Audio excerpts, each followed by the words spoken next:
Salut à tous, c'est un réel plaisir de se revoir aujourd'hui pour une nouvelle vidéo sur le décryptage crypto-monnaies. J'espère que vous allez bien les amis. J'espère que malgré la chute qu'il y a actuellement sur le marché des crypto-monnaies, vous avez la pêche. Donc quand on parle en fait de chute, c'est peu dire. Ce qui se passe actuellement sur le marché des crypto-monnaies, c'est exceptionnel. On a eu un dip terrible, le Bitcoin est descendu jusqu'à 21 000 $. Donc le Bitcoin a perdu près de 6% en moins d'une heure. Donc près de 6% en moins d'une heure entre jeudi et vendredi. Donc entre une heure, si on vient à ce niveau, entre 2 heures pardon et 3 heures. Donc entre 2 heures et 3 heures, on a perdu près de 6% sur le Bitcoin. C'est énormissime.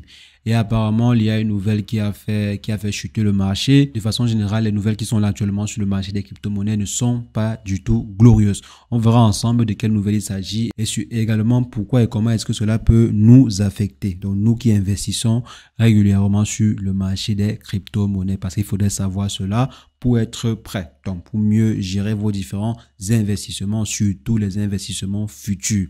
Donc, c'est ce qu'on va rapidement voir dans cette vidéo. Mais avant, permettez-moi de faire un break chez notre partenaire du jour, à savoir Fairdesk, qui vous donne la possibilité de pouvoir gagner de l'argent en dormant, en suivant d'autres traders. Donc là, vous voyez par exemple à ce niveau, vous voyez, il y a des traders en fait qui sont là, qui tradent au quotidien. Maintenant, vous avez la possibilité de pouvoir gagner de l'argent en dormant, en suivant l'un de ces traders ou bien en me suivant par exemple. Si on vient par exemple ici, on cherche la réussite, c'est vrai, ça fait presque 7 jours que je n'ai pas tradé. Je n'étais pas assez disponible pour trader cette semaine-ci, mais vous pouvez très bien suivre des comptes comme les miens pour pouvoir gagner lorsque je gagne ou bien perdre également lorsque je perds ou bien perdre également quand l'un de ces traders-là va perdre. C'est en fait ça le copy trading. Vous suivez l'un de ces traders-ci et maintenant quand ce dernier va gagner, vous aussi vous allez gagner ou bien quand il va perdre, vous aussi vous allez perdre.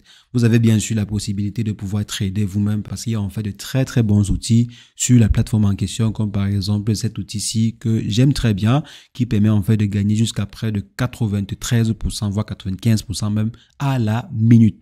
Ça veut dire quoi? Ça veut simplement dire que si je souhaite effectuer des trades à la minute, je peux utiliser Arena V2 de la plateforme en question. Je viens par exemple, j'effectue un trade à ce niveau et après 30 secondes ou une minute, si mon trade est gagnant, je vais gagner jusqu'à 93% voire 95% de mon trade. Ça peut souvent vaciller entre 85% et 93% de votre trade. Je mets par exemple 100 $ après 30 secondes ou bien une minute. Mon capital monte à 195 $. Donc, je gagne 95 $ en une minute. Donc là, c'est l'outil en question, c'est l'outil Arena V2 de la plateforme Fairdesk. Et maintenant, pour pouvoir profiter des bonus également, comme j'ai dit, donc 600 $ de bonus et également des réductions sur les frais de trading, je vais laisser mon lien d'affiliation dans la description pour que vous puissiez passer par là pour pouvoir vous inscrire et profiter des avantages. Donc les amis, comme je disais actuellement, si le marché est très mauvais et l'une des informations qui a cloué le marché, l'une des informations en fait qui a motivé les investisseurs à vendre massivement, parce que lorsqu'on voit le marché chuter ainsi, c'est simplement des ventes massives. Donc là, par exemple, c'est l'annonce de Silvergate. Silvergate qui est une banque où les différents exchanges déposent généralement leur fiat. Vous savez par exemple que Coinbase, Kraken et ces différents exchanges-là ne sont pas en fait des banques traditionnelles. Du coup, elles n'ont pas le droit de détenir des stocks de dollars, de détenir en fait des milliards et des milliards de dollars ou bien des milliards de fiat. Par exemple, ici en Europe, Binance utilisait une banque, je crois que c'était une banque anglaise à l'époque. Donc, il y a de cela quelques années, Binance utilisait une banque anglaise. Bon, j'ai oublié le nom.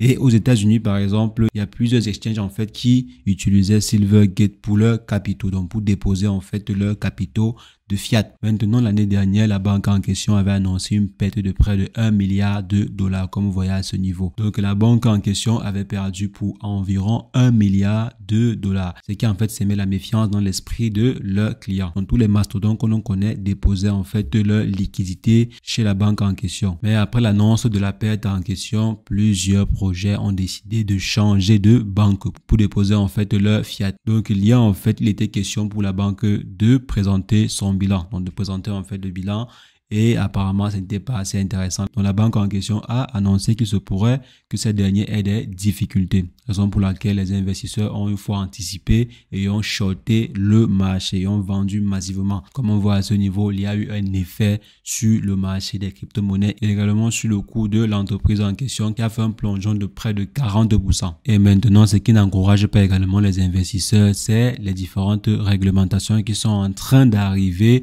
que la SEC est en train de vouloir imposer en fait à toutes les différentes plateformes d'échange centralisées, comme par exemple Binance, Coinbase et toutes les autres grandes plateformes. Et aussi tous ceux qui souhaiteront venir s'implanter sur le marché américain. Donc il y a une nouvelle loi en fait qui sera mise en vigueur d'ici peu et apparemment chaque plateforme d'échange centralisée devra pouvoir présenter en fait les comptes de chaque client. Par exemple, si vous avez un compte chez Coinbase et que le gouvernement américain demande des informations sur votre compte, Coinbase devra fournir les informations en question. Donc de façon générale, la SEC ou bien le gouvernement américain est en train de vouloir que le secteur des crypto-monnaies ou bien que les différents exchanges se régularisent presque à même titre que les banques. On se rappelle, ils ont commencé premièrement à interdire le stacking parce qu'apparemment le stacking ressemble un peu à de l'épargne, quoi. Donc, ils ont commencé à interdire le stacking, commencé à mettre sur pied des réglementation. Donc c'est un peu chaud pour les plateformes aux États-Unis. Et il y a maintenant également une loi assez intéressante que j'ai vue pour les différentes plateformes qui voudront venir et s'implanter sur le marché américain et bien sûr également ceux qui sont déjà implantés.